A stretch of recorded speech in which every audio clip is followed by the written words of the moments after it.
chair. So if you direct them to another member on the dais or even within the committee, we don't do that unless we ask for time to yield, and then you can ask a question. There are procedures on how to do that. Your comments, especially for the witnesses, should be directed to the chair.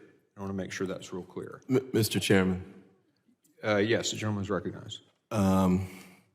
I appreciate that comment, but I really want to raise a point of order here. Okay. I don't think I've ever seen a witness personally attack a member like that at a hearing. Okay, here, I'll clarify it. You're no longer recognized. Mr. Malls, the better way to have said what you wanted to say would have been to say, someone on the committee, or to say, it's been said that this is a waste of time. And you could say that's offensive to me. There are Americans dying. You could make the comment like that. But to direct it at the ranking member is inappropriate. And I think everyone would agree with that. With that, I recognize myself. Mr. Chairman. Mr. Carter, you're recognized. Thank you. Parliamentary inquiry. Shouldn't our role be to discourage disrespectful behavior and not coach on how to do it more appropriately? Look, no, hold on. Let me be clear here. In previous hearings, we've had individuals attack individuals on my side of the aisle, and I gavelled them down. No, you can't, hold on. You cannot address your comments to an individual about an individual, but you can say Secretary Mayorkas lied, but you can't say Secretary Mayorkas is a liar. I know it's a subtle difference, but the rules are very clear. The rules of the House are very clear on that. And so the point is you cannot direct anything other than to the chair. That's the rule, and that's the rule we'll live by. And to preserve decorum and respect, whether we agree or disagree, no member, Republican, Democrat, or other, no member of the committee should disrespect a member of that's a witness. But what we witnessed a second ago was a direct attack. I appreciate you telling him he shouldn't have done that. Yeah. But I'd like to go a step further, may I, if I would, very respectfully. Look, if we're going to entertain a debate on this, it needs to be two-sided. Hold on just a second. If we're going to entertain a debate, I insist that it be two-sided. You hold on just a second, and I'll recognize you in a moment. Very well. Don't do that again, please. I will be heard if we're going to hear from both sides. Finish your comment. Mr. Chairman, thank you. My only comment is that we should always preserve decorum and respect. We can disagree without being disrespectful. And if you think that's a debate, Mr. Bishop, you're disagreeing with me. I appreciate that. And what I'm saying is there's a way to say things without directing your comment against an individual. You can say that Secretary Mayorkas lied. You can't say Secretary Mayorkas is a liar. You can say, I don't think this is a waste of time. And I'm offended when someone suggests that it is a waste of time.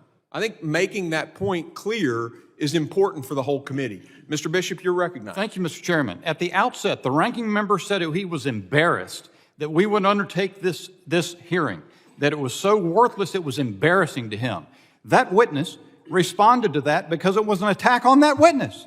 Every witness on this panel and every member on this side of the dais. I'd like to know why a member of Congress, because he sits up here at this dais, can feel free to disrespect people who come at our invitation to testify by declaring what they have to say about youth being killed by fentanyl poisoning across this country, that is not worth this committee's time, but a response to that is objecting to. And I'll say another thing, forensically. In every hearing that I have attended where witnesses testify, they address their remarks to the chairman and to the ranking member. I've never heard it done otherwise. I've never heard anybody remonstrated for addressing the ranking member, and I don't know why this would be the first time that would be brought up, and I object to it. Okay, thank you. Hold on, we're not going to respond to that? No, I will advise members that under Clause 1 of Rule 17 of the Rules of the House, they must observe the House standards of decorum in debate and conduct. They must speak and act respectfully and may not use disorderly words, unparliamentary language, such as words impugning the motives of their colleagues or words that are personally offensive. I would encourage the members to adhere to the House standards of decorum and proceed in order. We need to get on with this, and members will be recognized by the order of their seniority for their 5 minutes of questioning. An additional round of questioning may be called after all members have been recognized. I now recognize myself for 5 minutes of questioning. My first question is to Mr. Jones. The cartels have essentially taken over a lot of the drug networks inside many of the United States cities. If you look at some headlines just in the past few weeks about San Francisco alone, they basically have seized control and are coordinating with the gangs to seize control of the drug trade in San Francisco. They've essentially taken over all the criminal networks, much like a mafia.